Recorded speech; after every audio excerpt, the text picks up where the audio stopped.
நமக்கு பின்னாடி பேசுறதை பத்திலாம் நம்ம கவலைப்படவே கூடாதுங்க. அவங்கள விட நம்ம 2 அடி முன்னாடி இருக்கோன்றதை நினைச்சு பெரும் போட்டுக்கிட்டு போயிட்டே இருக்க வேண்டியதுதான். என்னுடைய பிகினிங் ஸ்டேஜ். வணக்கம் நண்பா, வெல்கம் டு ஆர்கியூன் சேனல். இந்த வீடியோவில் எந்த படத்தோட திரையம்சம் பார்க்க போகிறோம்னா, ஆகா ஓடிடி பிளாட்ஃபார்மில் வெளிவந்த கால் படத்தோட திரையம்சம் தான் இந்த வீடியோவில் பார்க்க போகிறோம். அதுக்கு முன்னாடி நம்ம சேனலுக்கு இப்போ தான் முத வரீங்கன்னா மறக்காமல் கீழே ரெட் கலர் சப்ஸ்கிரைப் பட்டன் அமைக்கிட்டு இந்த வீடியோ முழுமையாக பாருங்கள் நண்பா. இந்த படத்தோட ஒன்லைன் ஸ்டோரி பார்த்தீங்கன்னா, ஆஸ்திரேலியாவில் 2 கேரக்டரில் இந்திய மக்கள் வாழ்கிறாங்க. ஒரு பக்கம் மோசடி செஞ்சு என்ன வேணாலும் பண்ணி காசு சம்பாதிக்கலான்ற பக்கம் மைண்ட் செட்டில் ஒருத்தவங்க இருக்காங்க. இன்னொரு சைடில் தன்னுடைய கனவு லட்சியமாக இங்கே ஒரு வீடு வாங்கணும், ஒரு வீடு கட்டணும், கஷ்டப்பட்டு உழைச்ச வீடு வாங்கணும் அப்படின்ற ஒரு மைண்ட் செட்டில் வாழ்கிற ஒருத்தவங்க இருக்காங்க. இன்னொரு பக்கம் தன்னுடைய காதலோடய சேர்ந்து குடியுரிமை பெற்று நம்ம அங்கே ஒரு பெரிய அந்தஸ்தான ஸ்டேட்டஸில் வாழணும் அப்படின்றத ஒரு கேட்டகரியான 2 ஸ்டோரியை மிக்ஸ் பண்ணி ஒரு ஃபுல் ஃப்ளெட்ஜ்டு ஒரு மூவி கொடுத்துருக்காரு நம்ம டைரக்டர் யுகா பாரதி. அவருடைய நடிப்பில் யார் யாரெல்லாம் நடிச்சிருக்காங்க அப்படின்றது தான் இந்த படத்தோட திரையம்சத்தில் பார்க்க போகிறோம். இந்த படத்தில் ஒளிப்பதிவு பார்த்தீங்கன்னா கங்காதரனுடைய ஒளிப்பதிவு. படத்தையும் சரி ஸ்க்ரீனையும் சரி ஆஸ்திரேலியாவும் சேர்த்து ரசிக்கிற மாதிரி அவருடைய ஒளிப்பதிவு இருக்குது. ஒளிப்பதிவு இவர் கொடுத்ததை சூப்பராகவே கொடுத்துருக்காங்க. இந்த படத்தில் இன்னொரு ப்ளஸ் பாயிண்டாக பார்த்தீங்கன்னா, சஞ்சீவ் அரக்கல் அவருடைய பின்னணி இசை பெரும் பலமாக இருக்குது படத்துக்கு. பாடல் காட்சிகள்லாம் பெரிதளவுக்கு இல்லாட்டாலுமே பின்னணி இசையில் இவர் படத்துக்கு இன்னும் கொஞ்சம் கூடுதல் பக்கபலமாக கொடுத்துருக்காங்க. ஒளிப்பதிவும் சூப்பராக இருக்குது, படத்தோட பின்னணி இசையும் சூப்பராக இருக்குது. இந்த படத்தோட ஸ்டோரி பேஸ் பார்க்க போகும்போது நான் சொன்ன மாதிரியே 2 கேரக்டர். ஒன்று கஷ்டப்பட்டு எப்படியாச்சும் உழைச்சி நம்ம இங்கே ஒரு வீடு கட்டணும் அப்படின்னு நினைக்கிற கேரக்டரும் ஒருத்தவங்க இருக்காங்க. இன்னொரு பக்கம் தன்னுடைய குடியுரிமை வாங்கணும், குடியுரிமைக்காக நம்ம உழைக்கணும், சம்பாதிக்கணும் அப்படின்றதுக்காக ஒரு பக்கம் வந்துக்கிட்டு இருக்காங்க.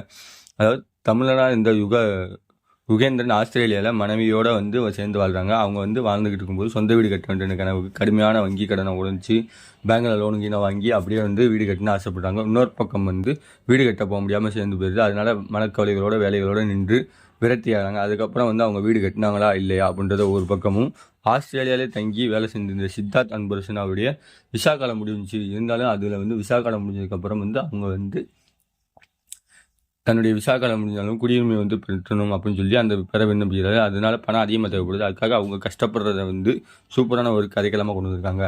என்னதான் நம்ம இங்கேருந்து இந்தியாவிலேருந்து கஷ்டப்பட்டு போனாலுமே ஃபாரினில் எந்தெந்த அளவுக்கு கஷ்டப்படுறாங்க அப்படின்றத இங்கேயும் ஆர்ப்பாட்டம் இல்லாமல் ஒரு டீசெண்டான ஸ்டோரியில், அதாவது ஃபாரினில் போய் எல்லா பேருமே படித்த வேலையை படித்த படிப்புக்காக போய் வேலை பார்க்குறாங்க, நிறையா சம்பாதிக்கிறாங்க அப்படின்னு நினச்சிக்கிட்டு இருக்காங்க.